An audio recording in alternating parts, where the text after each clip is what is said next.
মাত্র এক পিস মাংস দিয়ে সবার মন জয় করে নিতে পারবেন।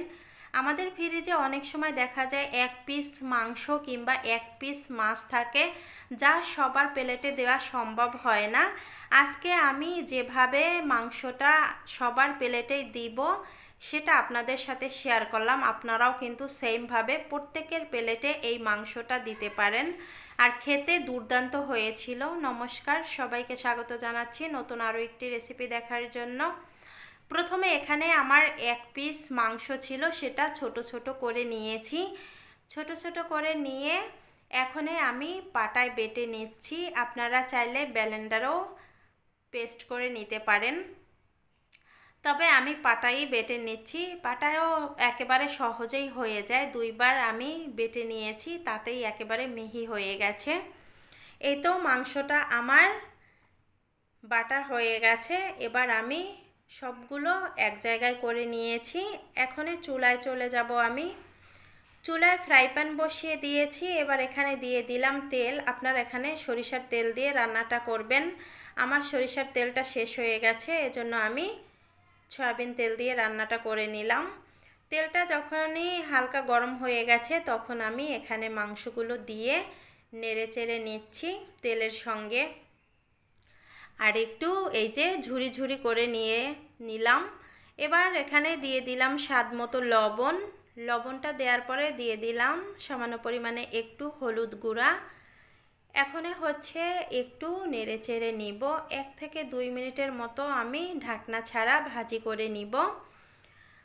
এবার একটা ঢাকনা দিয়ে ঢেকে আমি 5 মিনিট একেবারে লো হিটে রান্না করে নিব। 5 মিনিট পরে ফিরে আসলাম, ঢাকনা তুলে নিলাম। আর এখনই কিন্তু মাংসটা দেখেন এই যে লাল লাল হয়ে গেছে, ভাজি 90% হয়ে গেছে। এ পর্যায়ে আমি একটু নেড়ে চেড়ে এখানে দিয়ে দিলাম কাঁচা মরিচ আর শুকনা মরিচ। এখানে আমি 6টা মরিচ দিয়েছি, কাঁচা আর শুকনা মিলিয়ে। আপনারা এখানে কম কিংবা বেশি করে দিতে পারেন। এরপরে রসুন দিয়েছি, তারপরে পেঁয়াজ কুচি, এবার দিয়ে দিলাম আদা কুচি। এবার এই সবগুলো উপকরণ হচ্ছে মাংসর সঙ্গে ভালোভাবে আমি ভাজি করে নিব। আর এই মাংসটা আর এই পেঁয়াজ রসুনগুলো আমি আরও 5 মিনিটের মতো ভাজি করে নিব। 5 মিনিট হয়ে গেছে। এবার কিন্তু দেখেন এই মাংস পেঁয়াজ রসুন সব কিছুই খুব সুন্দরভাবে ভাজি করা হয়ে গেছে, আর ঝরঝরে হয়ে গেছে, তেলটাও ছেড়ে দিয়েছে। এবার হচ্ছে আমি গ্যাসটা বন্ধ করে দিলাম। এখন নামিয়ে নিচ্ছি।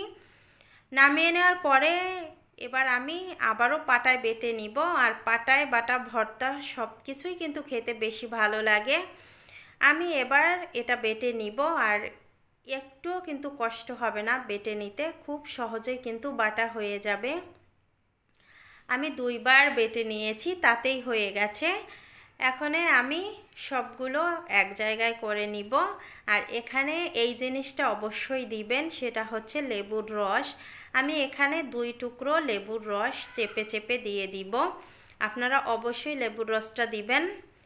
লেবুর রস দেওয়ার পরে এখানে ভালোভাবে মিশিয়ে নিতে হবে এই মাংসর সাথে, যাতে লেবুর রসটা প্রত্যেকটা জায়গায় ভালোভাবে মিশে যায়। আমি একটু সময় নিয়ে মিশিয়ে নিচ্ছি, 2 মিনিটের মতো ভালোভাবে একটু মিশিয়ে নিয়েছি। এবার হচ্ছে আমি গোল করে নিব সমান করে। খুবই মজার হয়েছিল। ভিডিওটা আমি এখানেই এন্ড করলাম।